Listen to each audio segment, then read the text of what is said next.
When I was younger, I used to watch Zero Punctuation a lot, and I remember Yahtzee describing the minimal narrative content of the first Titanfall as a bunch of very passionate voiceover actors doing a radio play over multiplayer matches. Apart from some minor scripted alterations, bandana-wearing heartthrob Sarah Briggs running around in the midst of all the gunplay, or the whole map getting Modern Warfare nuked, this was a damningly accurate description. But I didn't really care. At 16, it was undeniably the best multiplayer game I'd ever played.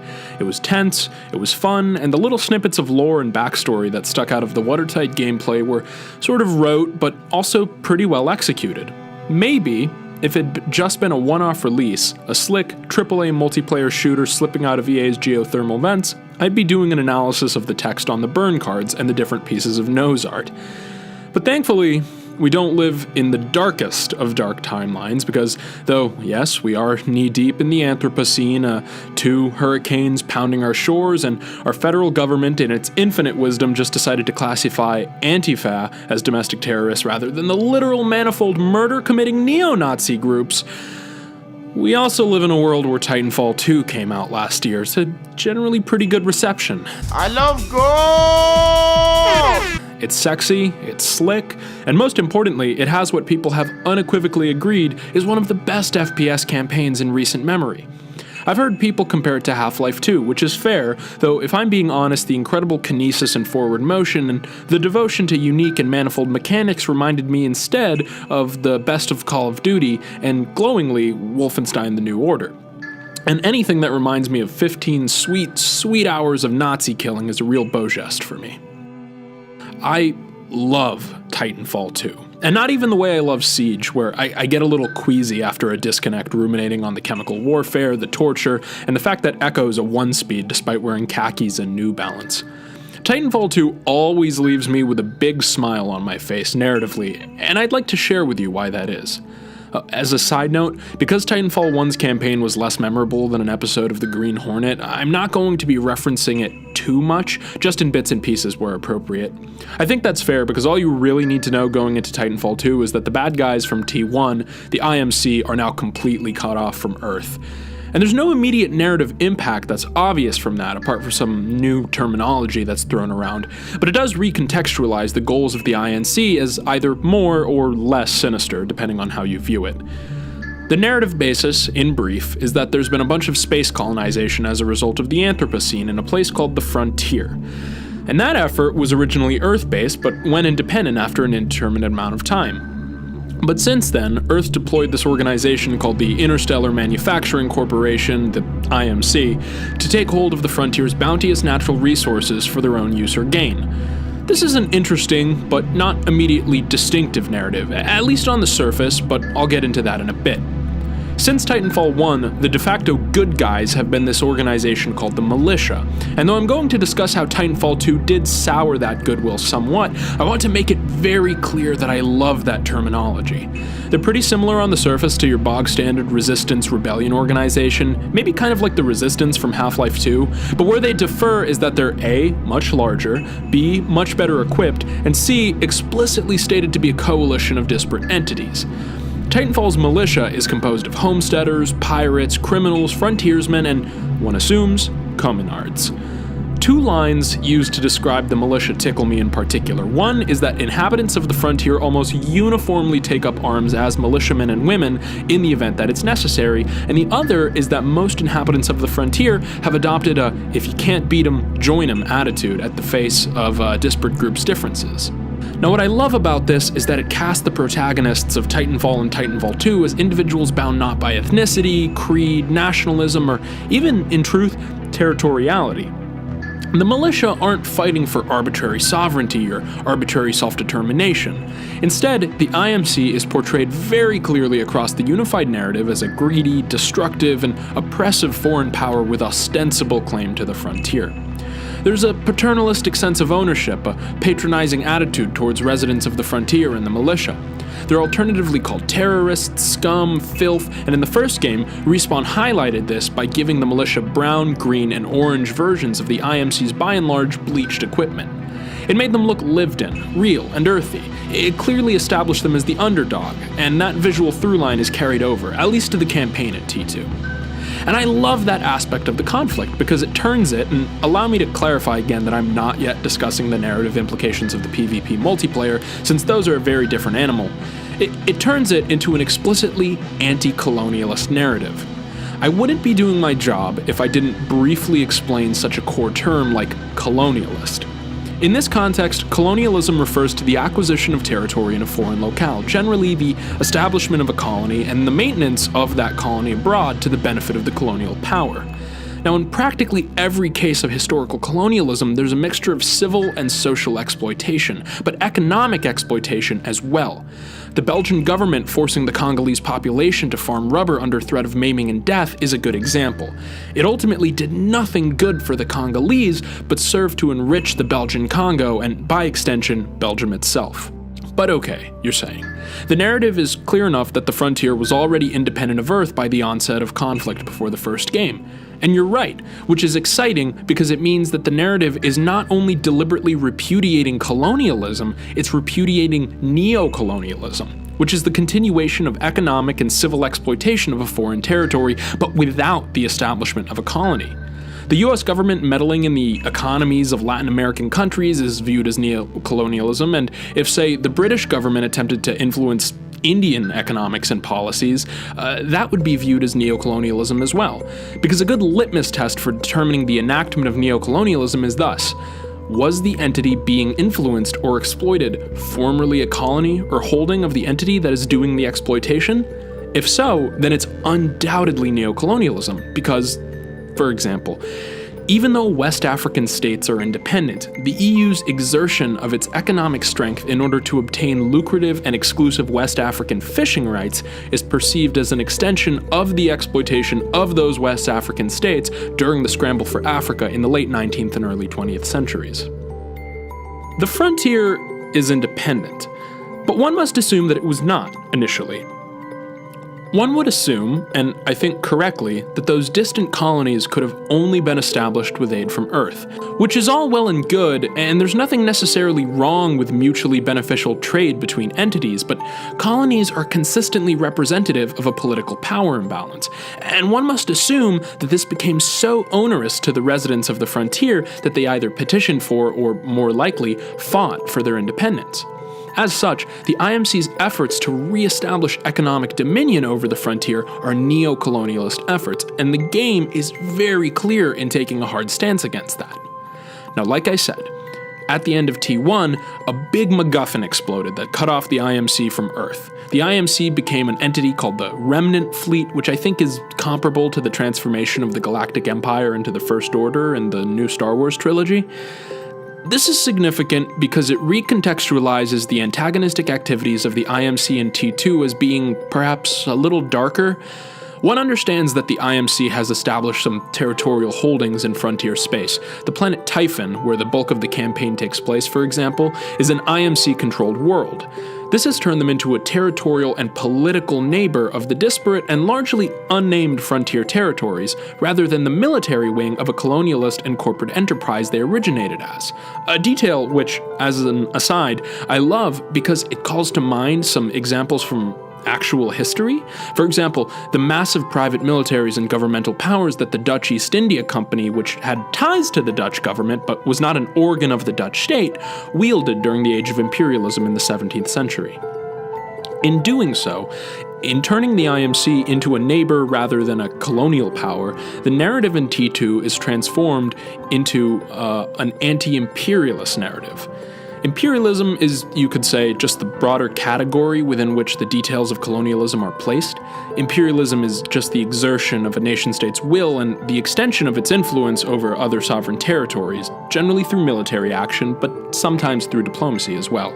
Again, I love that the militia is not implied to be representative of a unified political organization because it communicates that there's been a certain rejection of imperialist values on the frontier. The frontier's not utopian, it's clearly hardscrabble living, and there's clearly some sense of legalism, considering that the terms criminal and pirate are used to describe entities within the militia, but the fact that it rises up, united, against an outmoded and aggressive act of neo-colonialist and then imperialist violence shows a uniform valuing of freedom across the frontier. T2 wants to communicate to us that the exploitation of sovereign territory is wrong, that the aggressive acquisition of territory is wrong, that efforts to restrict individual liberties are wrong. And it does so by very explicitly framing these actions as part and parcel with the IMC, and then saying the frontier, disparate though it is at least unified in its rejection of these actions and what they represent. And I love that, personally. It's gratifying to me to find a game that's very clear and very unconfused about valuing liberty, and not necessarily in an individualist sense, an objectivist sort of forge your own path sense, but in a collective, in a human sense. I know there are actually a good number of games out there with a similar narrative, but this one in particular sticks in my craw because FPS campaigns tend to have a bad relationship with healthy politics, and because Titanfall directly shares a lineage with Call of Duty, which is arguably responsible for the development of that unhealthy political relationship, it makes it all the more exemplary.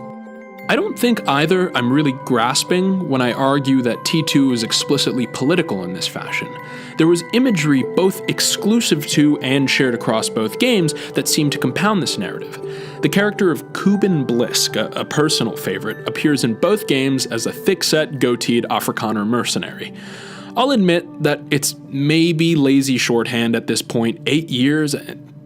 Wow. 8 fucking years? 8 years after the release of Neil Blomkamp's District 9 to use a South African accent to represent a bad colonialist villain, but then again, what year did apartheid end? Blisk is a fun, if not particularly unique character, though he is memorable and was certainly one of the most memorable characters in the first Titanfall. In fact, T1 leaned pretty hard into communicating the righteousness of the militia by making their cast of players much more diverse than the IMC's. We had Rosie the Riveter ex-Beast Sarah Briggs, who somehow got her face stuck in a turbine between T1 and T2, chubby Asian electrician and hacker extraordinaire Bish, this fun smiley face robot Marvin, drunk Uncle Barker, and Wonderbread stubble here James McAllen. Oh well, can't win them all. By contrast, the IMC had Blisk, who's fun, this creepy Skynet guy Spyglass, and Graves, the only named black character in the game. By the end of T1's narrative, Graves has defected to the militia and McAllen is dead. As a side note, I think T2 faltered slightly by eliminating Bish and Graves from the narrative.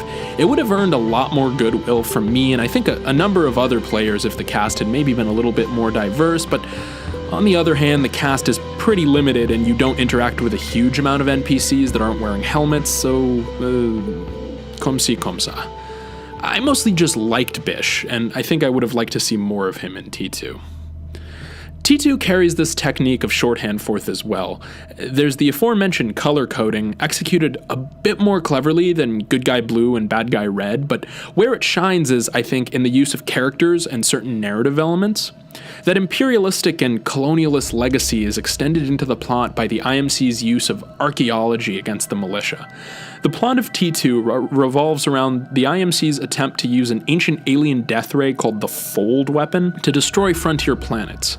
It's very, very, very rare, and for good reason, that you see an act of genocide like this framed in anything other than an explicitly condemnatory light.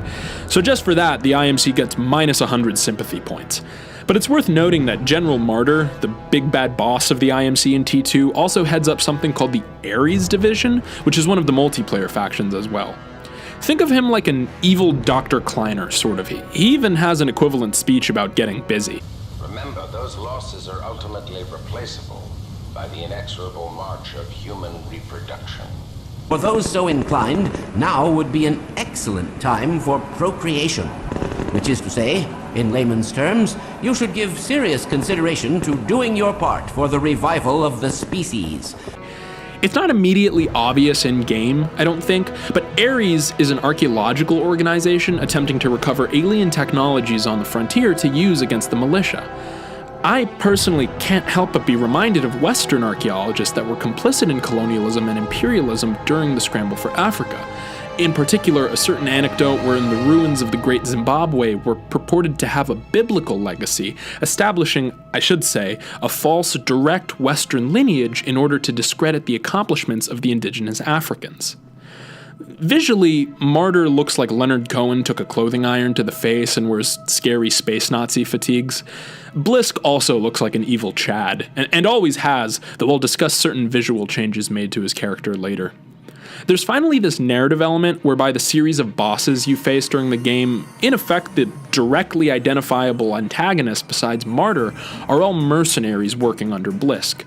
T2 has a complex relationship with the concept of mercenaries. As far as I can tell, every player character in the multiplayer is a mercenary, and as an aside, the caveat might appear to be the first available faction, the Marauder Corps, which was a resistance cell that became part of the more organized militia proper post-T1, though I guess you could argue that mercenaries fighting for the Marauder Corps are both ideologically motivated as well as contracted, but that's kinda neither here nor there. There's explicit dialogue used in-game.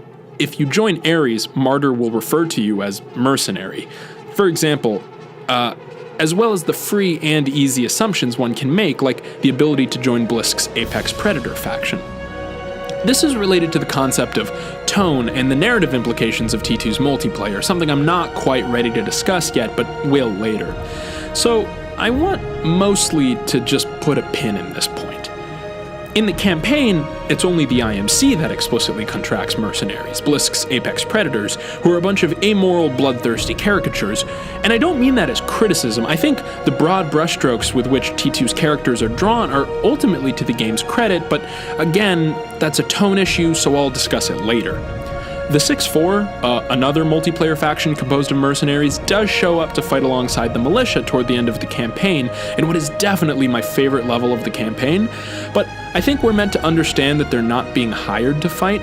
Lore, both in-game and from the wiki, suggests that they're a mercenary organization that adheres very strictly to a code of honor, which prizes the frontier's freedom over everything.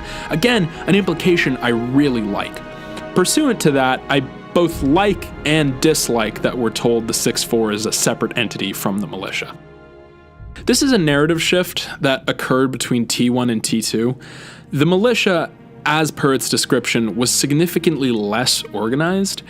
It adhered better to the description of a unified paramilitary front composed of different cells.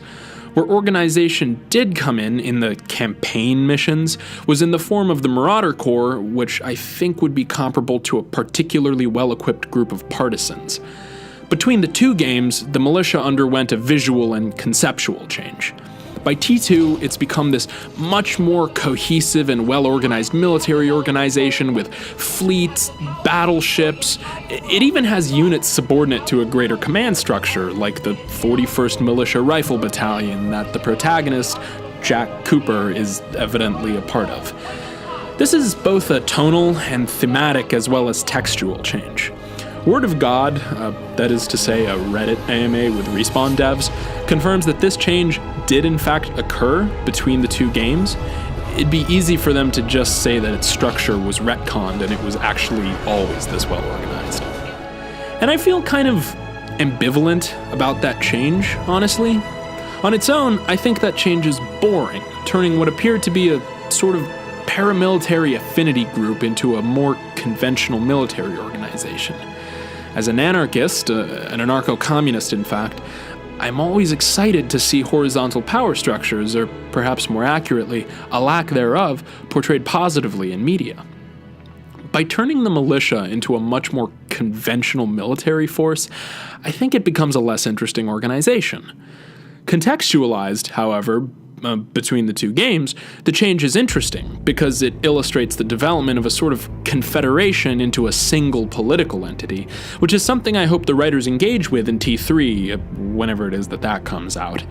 I believe that a unified entity claiming to represent the Frontier's best interest could, in the absence of a tangible threat like the IMC, ultimately become a threat itself to the freedom which the Frontier maintains so fiercely as a value.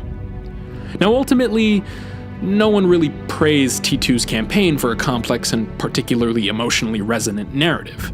It's definitely got its hooks, with BT kind of being the anchor for the player's investment, and rightfully so. He's a fun, funny character that I think you realistically would come to care about. But ultimately, it's very conventional. Where I feel that I must praise it is that, unlike Wolfenstein: The New Order, which for clarity's sake, I actually feel is the superior work of narrative art, Wolfenstein: The New Order combines elements of the pulp with the literary. T2's campaign is basically nothing but pulp. Pulp in this case is kind of a flexible word. I think a critic could fairly call it high concept or genre and be saying much the same thing. But in this case, I think pulp is superior because it highlights a certain playful and exaggerated tone that's maintained throughout much of the campaign. Like Wolfenstein, it's not interested in having the audience view the genocidal villains as nuanced, because genocide is not a nuanced concept, and so it makes them literal genocidal villains. Blisk's apex predators are all uniformly caricatures and archetypes rather than real people. The cold, calculating robot who thinks she's superior to humans, the unstable one, the deadpan, bloodthirsty German one. And furthermore, the game is a perfect example of the evolution of the pulp sensibility to the medium of the narrative video game. The sort of emotional pre-climax where BT is physically destroyed is followed up by a high point of the power fantasy as you use a smart pistol and a great display of skill and execution. Like Burroughs' John Carter of Mars novels, T2's campaign narrative is very interested in exposition of detail, in time travel, alien doomsday weapons, and the technology utilized on the frontier. It's considerably less interested in the relationships of its characters, though it understands that an emotional connection is important, so, like the best pulp, it uses high-stakes plot elements to artificially create an initial emotional reaction. We come out on the other side then feeling very positively about the militia and the frontier, and of course negatively about the IMC, and that's just some good old-fashioned pulp morality, and not, I don't think, particularly problematic. Where things then begin to get particularly interesting, at least in comparison to the straightforward campaign narrative, are in the PvP multiplayer. Unlike a lot of games, there's an explicit explanation as to what you're doing in the multiplayer, and it doesn't occur concurrently to the campaign, but rather after it. The appearance of Ash in the multiplayer is due to her reconstruction by Vincent Dynamics after her destruction by the protagonist. And recall that none of the other faction heads were killed in the campaign, which is simultaneously lazy and interesting. Though I suspect Blisk and Martyr will bite it in T3, or at least return.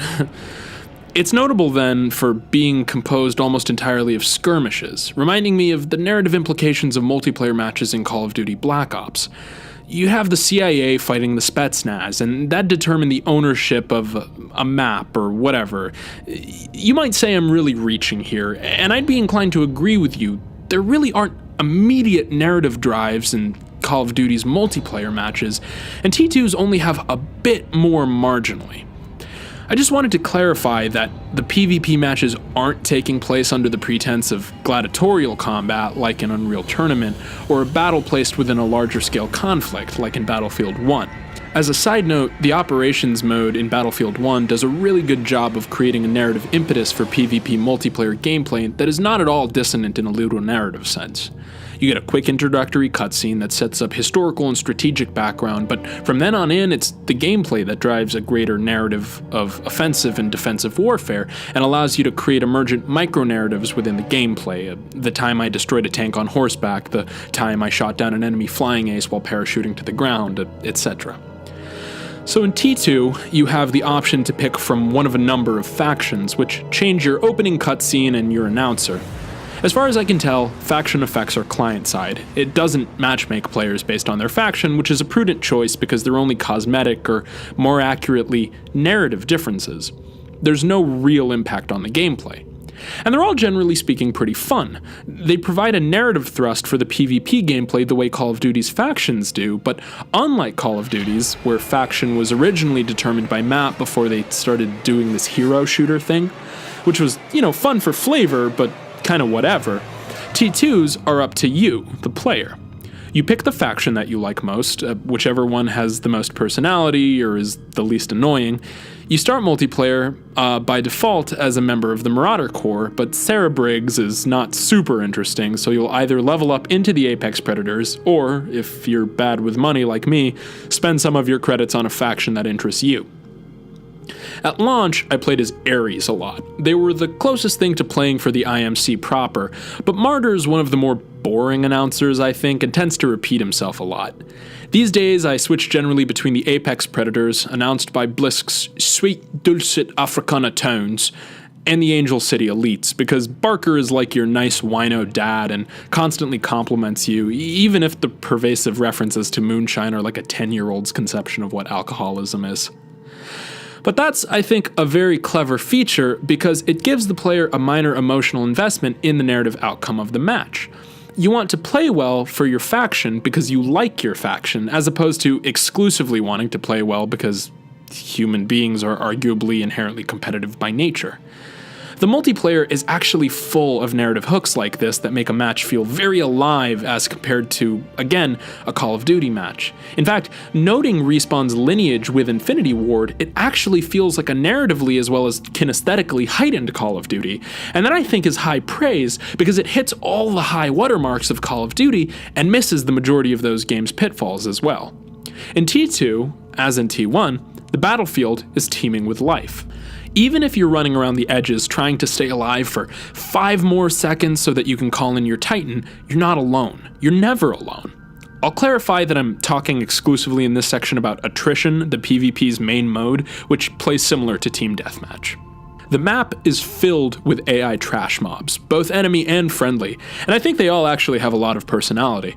There was some great dialogue from the lowest tier mobs, the grunts, in the first Titanfall, and that carries over to T2. They react naturally to the appearance of a friendly or hostile pilot. They're terrified of Titans, and if you run around the map, you'll see them interact with other AI in interesting, though scripted, little set pieces.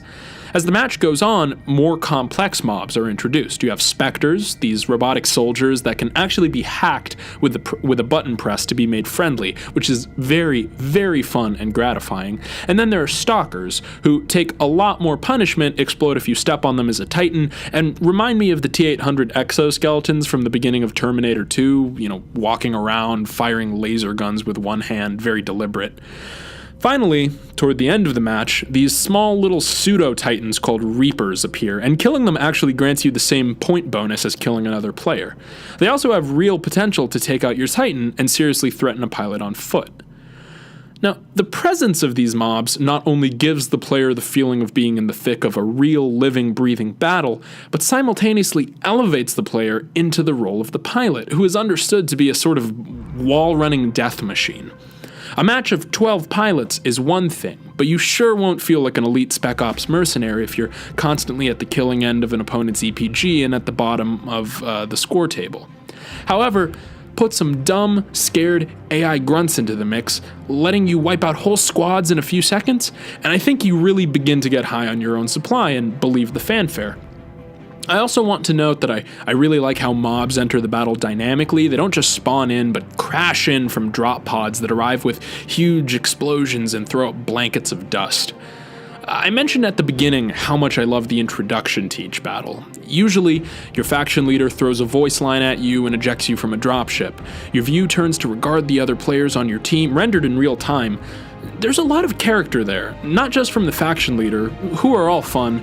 Ash will pose and meditate, Blisk plays with his knife, Martyr's really caught up in his fucking iPhone, and Barker just kinda sits on the floor like a kid. But from the pilots themselves as well. I love how they kind of dance around nervously and nod at one another, like, here we go, here's the big ticket item. I mentioned above that all multiplayer interaction is understood to be mercenary action, but it still sort of sells a sense of character and unified purpose, which I like. And finally, there's the way in which battles close, also a feature from T1, but one which nonetheless continues to be a good idea and a very fun narrative hook. So, when one team reaches the point cap and wins the match, you don't just stop dead in your tracks and cut to the kill cam. Instead, your announcer comes on the radio and either says, good job, or mission failed, we'll get them next time. And then the game kind of enters this sudden death phase, where the losing team has to survive for a few seconds while the dropship arrives, then has about 15 seconds to get from wherever they are to the dropship, which then departs. Once you're in the dropship, you can't be sniped from the ground. It's really tense and nail-biting, even when you're in a fresh, full-health Titan, to know that for the next 20 seconds, every living player on the enemy team is going to be gunning for you. If you die during the post-game, that's it. No respawns, you just watch the kill cams. Now, I said you can't be killed in the dropship, but that's not strictly speaking true either. The vehicle actually does have a health bar, and though it's big and though it's strong, it's actually possible to destroy it. I can't tell you how monumentally tense it is to just sit for 6 seconds in the dropship, listening to rockets and lasers and amped submachine guns pound away at your vehicle, praying that some dumb enemy pilot will jump in front of your gun sights and grant you that one last kill. There's even a gameplay impetus for escaping, besides pride. Escaping gives you a little extra XP at the end of a match, and so does being the only one on your team to escape. If you escape, you get to watch from the inside of the dropship as it makes the lightspeed jump to orbit, and your last sight of the battle is a somber view of the planet you just duked it out on, just barely losing, the damaged dropship creaking lathered heat in the background. It's really tense, fun, dramatic stuff, and it really sells the narrative impact of the multiplayer. But okay, I keep talking about the multiplayer, about attrition mode's narrative. I keep identifying details, like 2 grunts looting another's corpse, or Barker promising you a bottle of champagne after the match. But all those little details have to serve a greater narrative. So what is that narrative? Well, there's a refrain in games criticism to frame military shooters, but in particularly their multiplayer modes as ludonarratively dissonant. And that's because there's generally a weird contrast between the gameplay, which is meant to be fun and enjoyable, and the narrative, which is filled with gravitas. In fact, literally just today, that is the 6th of September, I saw an article on Rock Paper Shotgun complaining about Titanfall 1's narrative for being about drab mining rights in contrast to the fast-paced parkour mech gameplay.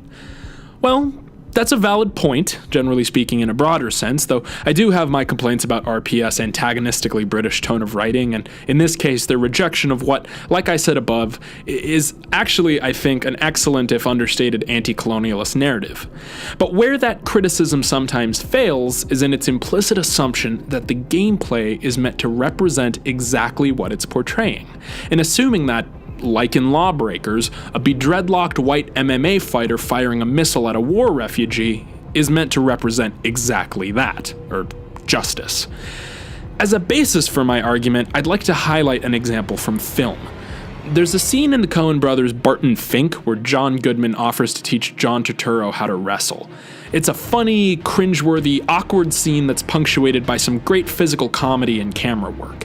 And what's interesting is that this scene of healthily competitive violence, skewed through the lens of middle-aged awkwardness and comic proportion, Goodman's fat and pale, Turturro's thin and dark, is actually, the Coens have said, a sort of metaphorical homoerotic sex scene. And that can be interpreted in a number of ways, but the way in which I believe it is to be understood is that, like sex, the scene represents a physical intimacy of 2 people. I mean, you just don't generally get that close up to a person's body, so to do so is to be intimate, in a way. So what does John Turturro's face and John Goodman's grundle have to do with Titanfall 2?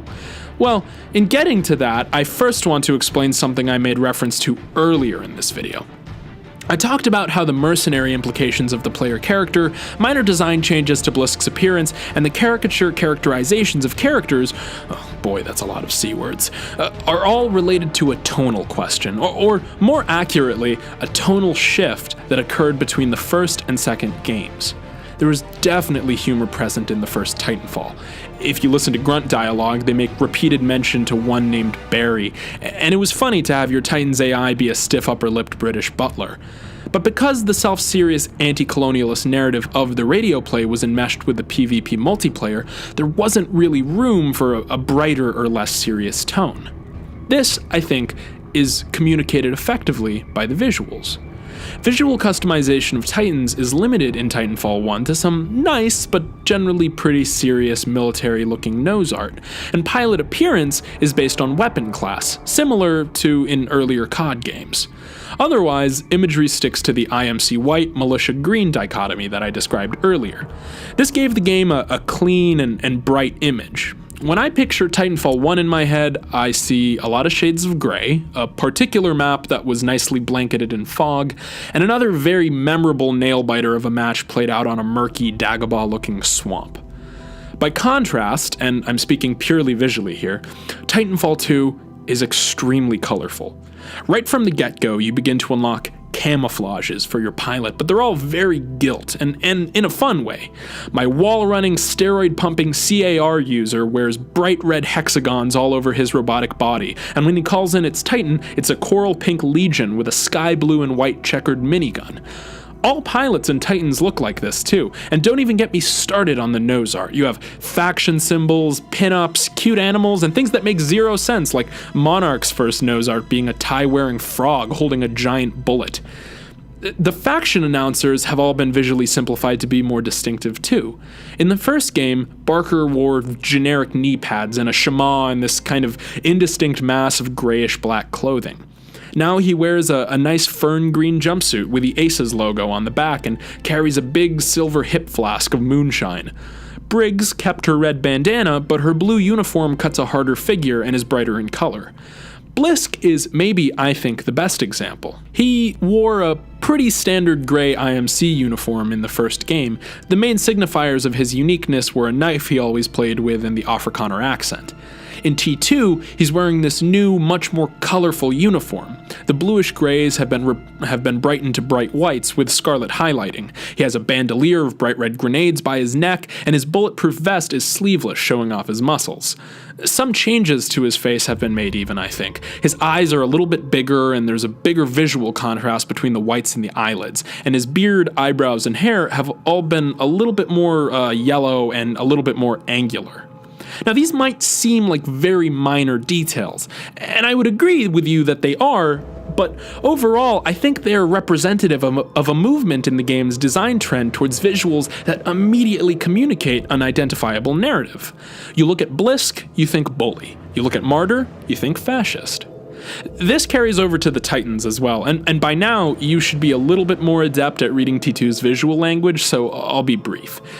T1 did a good job of delineating each of the three Titans' roles based on size and silhouette: Strider, Atlas, and Ogre in order of ascending heaviness. But sometimes it might be hard to immediately, and I mean split-second instinctively, read a Titan's loadout.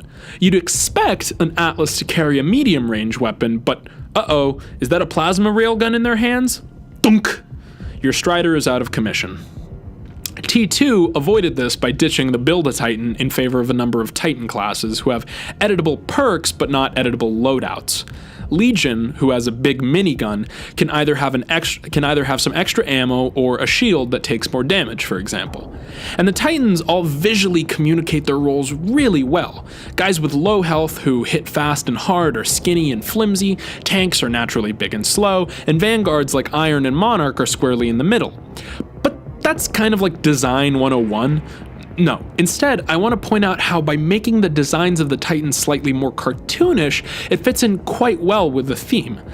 Now, they're not Titanfall online cartoonish, but making things like Legion's minigun absurdly big and loud, giving Scorch weird, nearly organic-looking compound eyes, or giving Ronan this big, fucking stupid, awesome electric sword communicate each Titan's role a lot better, so you can immediately determine what Titan you're looking at from first glance. The maps, by comparison, are a lot more colorful. Exoplanet has lots of nice foliage, and there's one map in particular that has these beautiful iridescent blue cenotes that are a joy to kill grunts in. Even the mobs are updated to be a little brighter. The IMC mobs are brighter white, the militia mobs are now more green and orange than brown, the stalkers are considerably more robotic than the specters, and the specters now have some fun war paint on them. Okay, you're saying, enough proof, what's your point? And my point is that Titanfall 2's multiplayer is meant to be fun and jubilant and creative and exciting, and not in a way that portrays, inaccurately I should say if it were, war as fun and jubilant and exciting. Unlike in Titanfall 1, where you're explicitly fighting in a war in the multiplayer as a militia resisting IMC invaders, or as a money-hungry IMC war dog seeking to put down a rebellion. You're a freewheeling mercenary no matter what in T2, and whatever your faction is, you're always fighting for that faction towards that faction's goals. It's important that none of the factions are militia or IMC. The closest are Marauder Corps and Ares, and if you're playing for Ares, I like to think you're kind of like the Nazi guards in Egypt from Raiders of the Lost Ark, explicitly searching for alien artifacts to use for nefarious purposes. And if you're Marauder Corps, you're conducting some spirited dam busters high-stakes covert mission for the good of the frontier. Some of the other factions are arguably even more fun. Aces are kind of like cryptozoologists or explorers. Their bio said that they're attempting to discover the secrets of the frontier. And if you work for Vincent Dynamics and Ash, then what you're trying to do is figure out her origin story, which is kind of fun and weird and interesting. Which is to say that the multiplayer in T2 is no longer portraying war. It's portraying conflict, armed and violent conflict, but in much the same way the wrestling scene in Barton Fink was a stand-in for homoerotic sex, I think that armed conflict in T2's PvP is deliberately representative of spirited competition. Which might seem silly, or obvious depending on your perspective. Like any PvP game, of course it all boils down to conflict. The tactical set dressing of Siege is ultimately just imagery meant to make a tough-as-nails competition of skill and strategy more appealing to its audience and couch it in some sort of reality. But I really do mean what I say. Battlefield's gameplay, which can have a tendency to feel unbalanced and hectic, since after all, there's no way to balance a field medic with a tank in real life or in a video game, is meant to be both narratively and kinesthetically representative of warfare. Call of Duty's gameplay, at least Modern Warfare's, is both narratively and kinesthetically evocative of a certain hyper-adrenalized action movie The Rock portrayal of warfare, similar to, but distinct from, its graver portrayal in the campaign. Well, Titanfall 2's campaign does do a good job of depicting a grave but noble war with just the right amount of gravitas and an emotional hook, with much of the focus being on the exciting and interesting pulp mechanics of the storytelling. Titanfall 2's multiplayer, on the other hand, is all about the exciting and interesting pulp mechanics, and not just in terms of grappling hooks, phase shifts, and pilot goosing, but in terms of the diverse and spirited factions, the lush and fantastical settings, the fast and exciting gunplay, and even the audio-visual representation of violence. In a departure from the first game, where certain player models did show a human face, every pilot is completely covered up in bulky, fantastical armor that rides the line between military and mountain man. Hell, two of the pilot classes, Stim and Phase Shift, aren't even humans. They're a pilot's consciousness downloaded into a robotic body. This is very deliberate, not only in setting up a science fiction setting where such things are commonplace, but because T2 doesn't want you to ruminate at all on the consequences of taking human life. I mean, not that you would, it's a video game, but it doesn't necessarily view getting a kill as taking human life. Something that I think we're just now as a medium and audience beginning to grasp, that we don't necessarily need to view getting a kill in a video game as an act of murder. This is present in everything from the high contrast visual design where enemy pilots are bright fiery orange smears of light on your screen, to the kill screen, which turns black and white and cranks up the contrast with a sound like the peal of thunder. It reminds me of how, instead of dying in Grand Theft Auto, the game would go blurry and the camera would go swimmy and it'd linger on your preposterously ragdolling body as the word "wasted" flashes on screen, before you respawned in front of a hospital.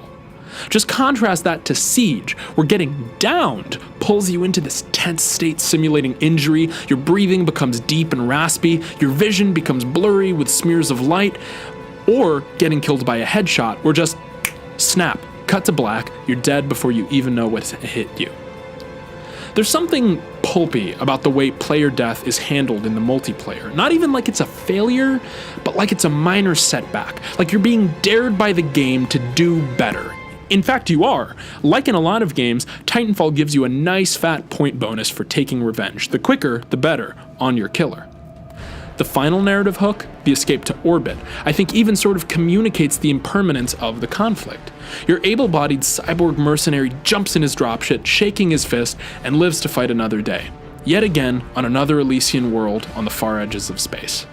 That the appropriately serious narrative of imperialism is banished from the multiplayer for a focus on colorful and diverse factions scrambling for control of this or that fantastical resource employing these candy-colored gladiators that visually and in terms of action are closer, I think, to professional athletes than trained killers. It's fun, ultimately, and it wants to be fun in every single way. Booting up the multiplayer shows you this bright liminal state with pulsing music to get you energized. Your pilot and Titan in their colorful ensembles at the ready, your custom kill card that you've put together with badge and emblem and background, the sound effects are punchy, and even just loading into the game earns you this echoing drum hit layered over what sounds like the sound of a sword unsheathing. It's great, it sets the tone tremendously, and tone is really what's at the heart of Titanfall 2's multiplayer, and it's one of the reasons why it's such a tremendously exciting game. In immediate gameplay, yes, but also in terms of what it brings to the genre and to the medium at large. So yes, ultimately there is a divorce and sort of disconnect between the multiplayer and campaign thematically and narratively, but I don't personally view that as a problem. Neither one is an extension of the other. In fact, you only have to pick them up and play them to see that they are separate entities, instead drawing from the same broad base of ideas. They're iterative, or cumulative. They're like two branches from a single path. You have Titanfall 1 that is, and from that spawned Titanfall 2's campaign, which invests heavily in the political and emotional aspects of Titanfall 1's sci-fi resistance story, and you have the multiplayer, which takes the exciting, awe-inspiring feats of technical action and mayhem that you as the player were able to execute, and polishes them to this bright, chrome, celebratory sheen, and then couches your agency to do so in an equally celebratory context, which I think is very admirable, was very much the right thing to do, and I cannot tell you how excited I am to see where Respawn goes with Titanfall 3.